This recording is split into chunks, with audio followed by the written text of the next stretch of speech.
Assalamualaikum warahmatullahi wabarakatuh.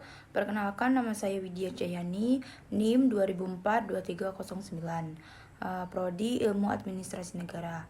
Baiklah, saya di sini akan memenuhi tugas 7 dalam mata kuliah Ekonomi Politik dengan dosen pengampu Bapak Hidayatul Fajri, SAP MPA. Baiklah, saya di sini akan menjelaskan tentang sosialisme ekonomi, Karl Marx, dan Karl Polanyi dalam perbandingan. Berbagai krisis yang melanda ekonomi pasar membuat cita-cita ekonomi yang sejati, yakni membangun kesejahteraan bersama, semakin jauh dari panggang api. Kegagalan ekonomi dalam melahirkan kesejahteraan dan kebaikan bersama telah mendorong kita untuk mencari jalan keluar yang lain. Pemikiran Karl Polanyi dan para tokoh gerakan sosialisme ekonomi terkemuka lainnya menjadi bagian dari pilihan. Karl Marx berada di garda paling depan untuk menentang kapitalisme. Polanyi mendapat perhatian setelah Marxisme mulai redup, sementara kapitalisme yang semakin berkibar ternyata tak putus membawa krisis. Karl Marx dan Polanyi termasuk dalam gelombang pemikir sosialisme ekonomi yang berpengaruh. Gerakan sosialisme ekonomi muncul ketika pasar yang menjadi andalan kapitalisme mulai bergerak liar dan meninggalkan konsep ekonomi sebagai kegiatan mencapai kebaikan bersama. Di kemudian hari, Karl Marx memperjuangkan kesejahteraan para buruh. Ia melihat nasib buruh sebagai masalah paling urgent yang harus dibereskan. Maka dia pun berkonfrontasi langsung dengan kaum kapitalis dan menuntut perlakuan yang adil terhadap kaum buruh. Dengan teori surplus value, Marx menunjukkan bahwa laba dalam sistem kapitalis adalah perampokan dan penjarahan hak buruh. Marx mengkritik sistem kapitalisme sebagai sistem yang mengalienasi manusia dan karyanya. Dengan teori tentang materialisme sejarah, Marx berkeyakinan bahwa sistem kapitalis akan termakan oleh perkembangan sejarah, dan sejarah akan melahirkan revolusi yang menghancurkan kapitalisme dan akan terlahir masyarakat tanpa kelas dan tanpa negara. Dengan teorinya mengenai akumulasi modal, dia pun meramalkan bahwa dalam kapitalisme, modal akan perlahan-lahan terakumulasi pada pemilik modal tertentu akibat persaingan. Dalam perkembangan selanjutnya, Marxisme meredup dan kapitalisme semakin berkibar dengan pasar swatata di bawah bayang-bayang neoliberalisme. Tetapi kenyataan yang tak bisa dipungkiri juga bahwa kapitalisme diterpa berbagai krisis dan masalah. Berhadapan dengan situasi buruk seperti itu, pandangan Polanyi kembali mendapat perhatian. Konsep-konsep Polanyi yang tampil ramah tetapi tidak kalah tegas mulai dipelajari. Polanyi telah menimbulkan kesadaran bahwa ekonomi sesungguhnya telah tercerabut dari akarnya. Karena ekonomi telah dilepaskan dari relasi sosial, maka ekonomi perlu ditanam kembali. Yang pertama yaitu sosialisme ekonomi. Pada umumnya, basis ekonomi dari hampir semua gerakan sosialis didasarkan pada tujuan yang sama, yakni menciptakan kesetaraan yang lebih besar untuk rata-rata pekerja dan warga negara. Ini biasanya mencakup upaya untuk mensentralisasikan sarana produksi di tangan pekerja, atau sekurang-kurangnya membatasi peran yang dimainkan individu dan perusahaan swasta, atau sebagai alternatif sarana produksi bisa diserahkan pada model privat. Tetapi, negaralah yang harus mengontrol, dan negara sosialis itulah yang akan berupaya menciptakan situasi yang menguntungkan semua sektor masyarakat, khususnya pekerja.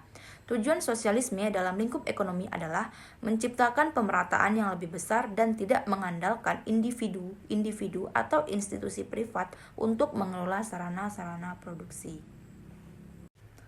Teori lain tentang sosialisme ekonomi datang dari aliran Fabian. Masyarakat Fabian didirikan pada tahun 1884 dengan mengambil nama seorang jenderal Romawi yaitu Quintus Fabianus Maximus Constator, si pengulur waktu atau penunda.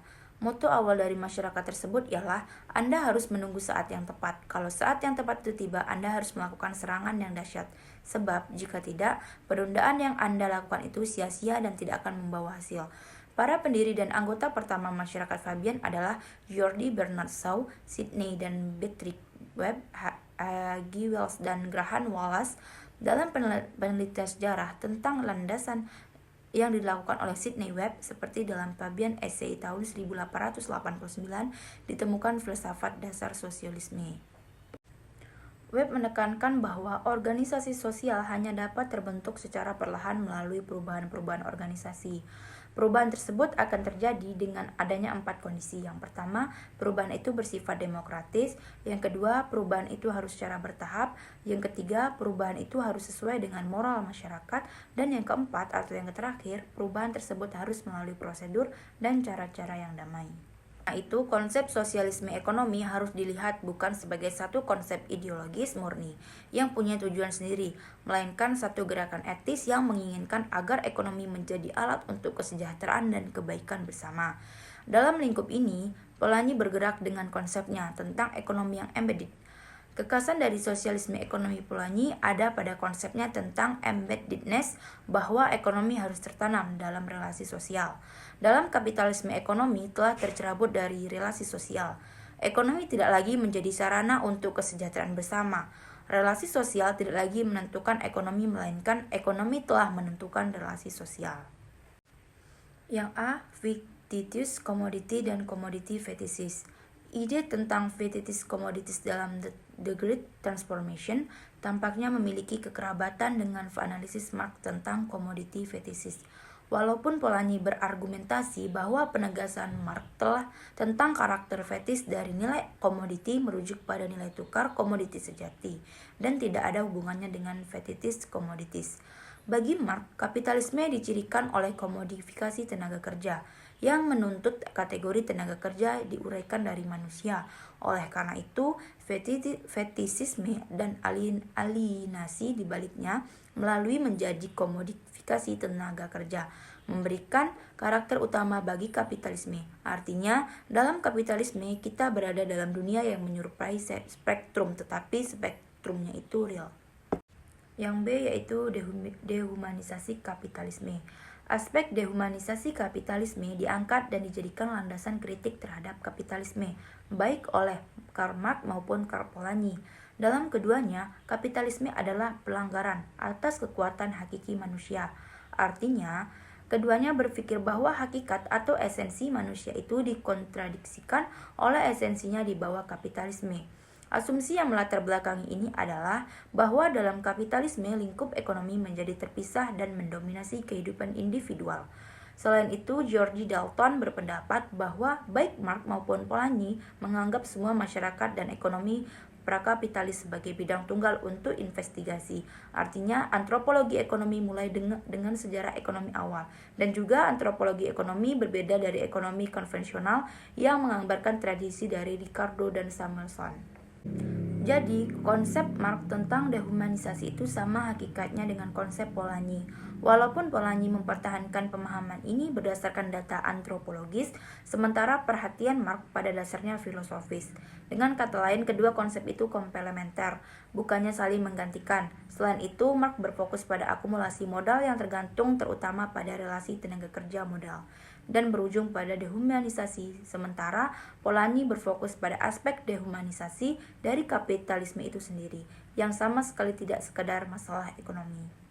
Sekianlah yang dapat saya sampaikan tentang sosialisme ekonomi Karl Marx dan Karl Polanyi dalam perbandingan. Apabila ada kata-kata yang salah, saya mohon maaf. Saya akhiri. Assalamualaikum warahmatullahi wabarakatuh.